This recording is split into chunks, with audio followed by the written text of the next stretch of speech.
Peace, what's going down? It's DJ Pain 1.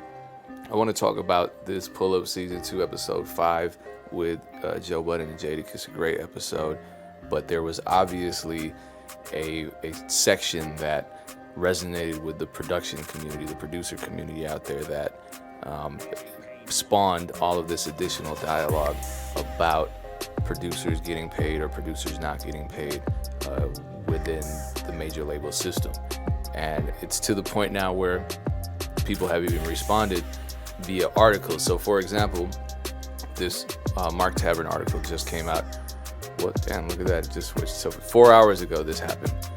And he is providing insight from the perspective of someone who used to work for the label. So he's talking about how he was the one not paying producers. That was his job, which is, it's shocking. But then he clarifies and says that what actually was going on is that a lot of producers weren't reading their contracts and they weren't providing the correct delivery. They weren't providing deliverables. And as a result of that, that held up the process of cutting checks. And so producers who expect to just send a beat off to a label and get paid right away are in the wrong. Now, I love the fact that DJ Booth publishes articles like this, and I also appreciate Mark for giving producers some tough love. Right, so let me read this last paragraph, which is, it's a little bit condescending, but sometimes producers need to be spoken to in a direct way without the sugarcoating.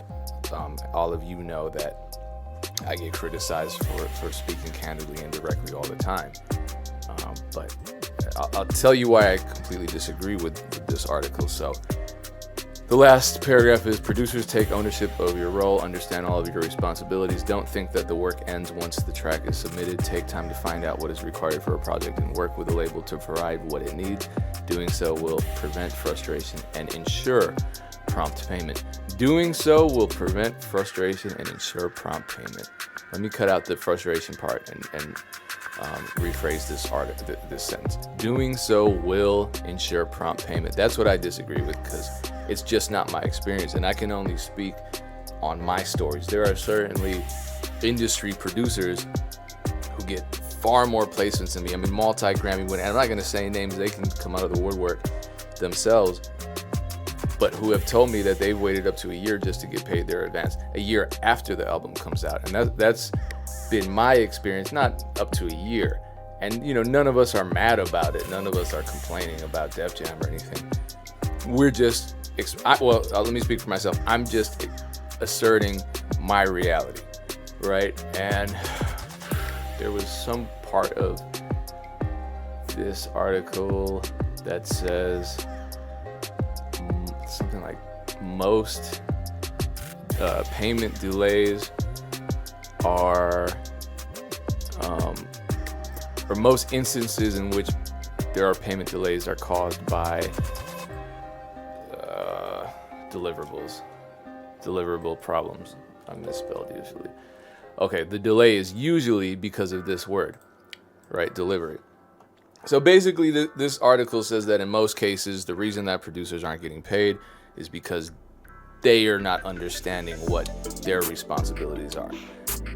So let's go back to the Joe Budden episode and listen to what he said here. I still get calls from some producers, they ain't get paid from that shit. So it's still fucked up inside the system is still clogged up, because maybe they might have just got paid, but at least up to last month, a couple producers was calling saying, I don't know, I'm like, dog, I don't know. So I just want to point out the fact that he's talking about producers not having been paid for songs that were already released on albums through labels. Keep that in mind. Think about how that contradicts what the article is saying. I don't pay producers, right? What the fuck you want me to pay? That's what I used to go through when I was 81. Okay, I got to pause there. Joe Budden just said that's what I used to go through when I was signed to E1. All right. I don't know if Joe Budden had me in mind when he's made that statement, but I I am one of those producers that didn't get paid for a record that I produced for Joe Budden on an E1 release in a timely manner. Now, I have emails that show all that is true.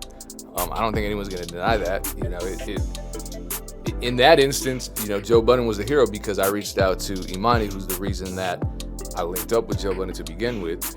And I remember I was in Germany. I was on tour in Germany. That's when E1 sent me the agreement. So I'm talking to my lawyer. I'm in a German hotel, and I'm using their business center, printing out the agreement and faxing it and all this stuff. That's like the second time in my life that I ever used a fax machine. And we got it done. Album comes out. It's a couple months after the album comes out. Obviously, I delivered everything the label needed because the project was released and I still hadn't gotten paid. So I contacted Imani, let him know. When I called him, he was with Joe. Joe said, I'll handle it. I either emailed Imani or Joe on some other email addresses there.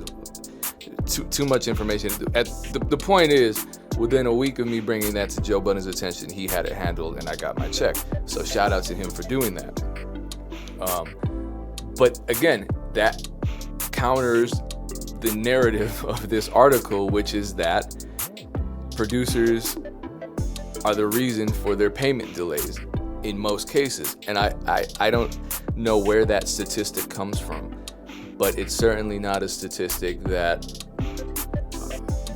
holds true to my experiences, because the only two times I've had delays with payment, and like I said, that it doesn't happen to me every time. I think some people have worse luck than others. I don't know. I loved working with Def Jam. The last time I worked with Def Jam on the Ludacris album, there were no delays. If I worked with Strange Music, no delays. Atlantic Records, no delays. Interscope, no delays. But it happens, and I remember the very first time, my very first placement, there was a delay. And here's the email between me and my lawyer. This is from 2018, my former lawyer. Rest in peace, Kevin. And this is him contacting their lawyer saying, brother, this is ridiculous. Please follow up for me. This isn't directed towards me. This is directed towards another lawyer. He did the deal at a substantially reduced rate. I'm putting my business out there, and so did we. Can you find what's taking so long? Give us a date certain when my man will be paid. So he's referring to me when I will be paid. And what they said was that, hey, it just got lost in the system. We'll issue the check, and they did. But if I hadn't reached out, would I have gotten that check? Same with the E1 situation. If I hadn't called Imani, who was with Joe, would I have gotten that check? Right? So was it my fault? Did I not provide the deliverables? The album was already out. What else did they need from me?